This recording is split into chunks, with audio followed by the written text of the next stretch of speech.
Lalu sekarang ini apa yang menurut pandangan itu ada yang perlu diperhatikan dalam masa pertahanan itu? Apakah ada gangguan yang immediate di region ini? Apakah lalu untuk itu apa Malaysia dan Indonesia bisa kembangkan bersama? Keadaan keselamatan dalaman Malaysia ni saya berpuas hati keadaan kemampuan kita untuk mengawal keadaan dari segi ancaman Malaysia, dari segi luaran eksternal pun saya lihat tidaklah begitu terancam Malaysia. Dari segi dalaman kita lihat bahawa kumpulan-kumpulan militan pun kita dapat kawal dengan baik. Adalah yang kalau ada penceramah atau penceramah yang militan dari Indonesia pun kita boleh kawal dengan baik. Kalau ada, sebab dulu yang puncanya Abu Bakar Bashir dengan dia punya sekolah agama di Ulu Tiram, itu punca, dan dia dapat mempengaruhi Nordin Matok dan seorang lagi tu apa nama? Asal Nordin Matok. Ini jadi punca. Jadi orangnya Malaysia tapi dia punya gurunya dari Indonesia. Itu satu contoh yang tidak baiklah. Kita nak elakkan. Jadi kerjasama dalam aspek militan, pengawal militan, pahaman militan ni elok juga kita teruskan. Peranan Malaysia di dalam konteks keamanan di Southern Filipina Selatan dengan IMT, International Monitoring Team ni, kita dalam pertimbangan kita sama ada sebab kita menghadapi kebuntuan, sebab the final agreement ni telah ditolak oleh the Supreme Court of Philippines. Jadi keadaan di Southern Philippines ni dah balik pada agak tegang. Jadi itu yang kita harus fikirkan. Saya akan bincang dengan Presiden Arroyo apakah langkah ke depan, sebab kalau Supreme Court tak beri persetujuan, jadi bangsa Moro ni akan merasa amat kecewa.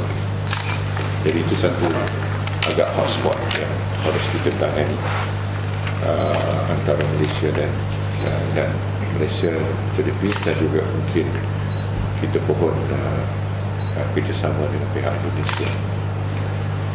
Keadaan di Southern Thailand dia nampak dah banyak reda dengan kepimpinan baru, kerajaan baru di Thailand.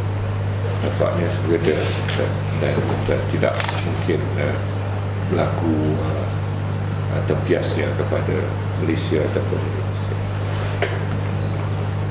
Selain itu UN punya misi UN kita akan teruskan. Melanjutkan soal pertahanan di Selat Malaka ini kan masih juga terjadi banyak Eyes in the Sky initiative itu kita akan teruskan, dan Maritime Patrol secara patrol itu kita teruskan dan boleh kita tingkatkan lagi.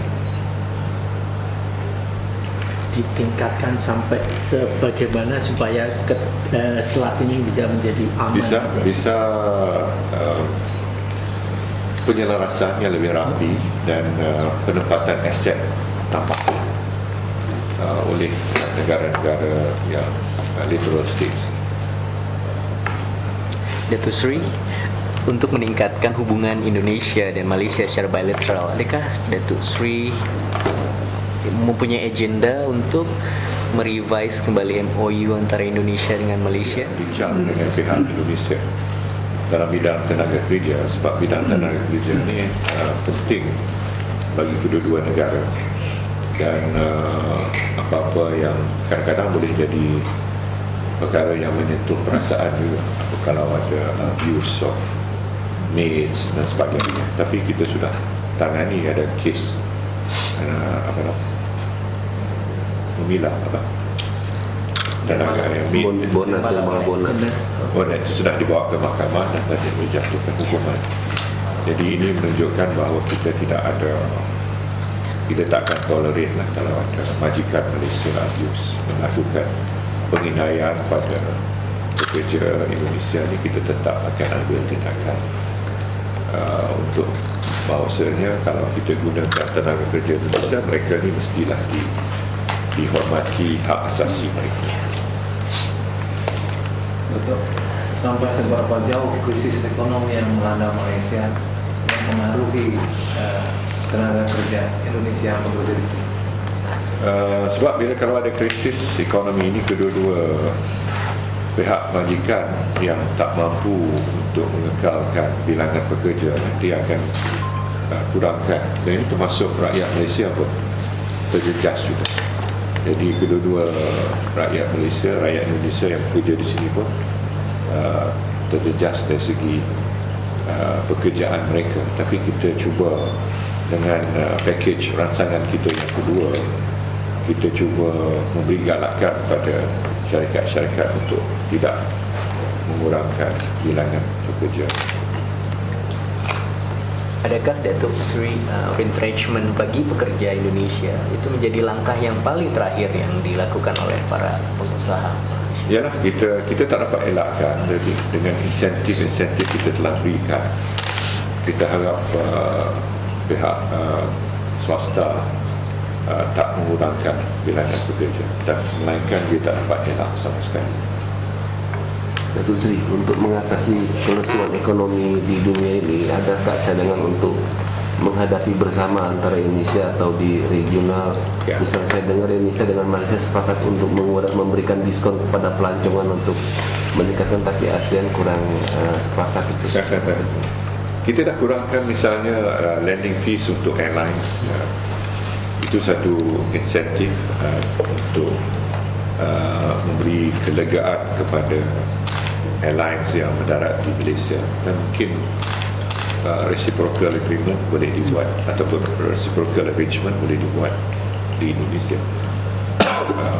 Dan Malaysia juga bersedia untuk menerima pelancong-pelancong dari luar ke Malaysia, sebab Malaysia ni kiranya satu destinasi yang dapat memberi value for money. Misalnya dalam bidang health tourism, ramai juga orang Indonesia datang ke Malaysia untuk dapat rawatan medikal yang lebih kompetitif daripada negara-negara lain. Jadi ini satu daripada perkara yang patut kita galakkan. Satu lagi dalam bidang education, Malaysia as an education hub boleh memberi pendidikan yang berkualiti pada rakyat Indonesia yang tak mampu menghantar anak-anak mereka ke United States ataupun ke UK memandangkan kos dan keadaan kegawatan ekonomi. Jadi Malaysia boleh dipikirkan sebagai alternatif.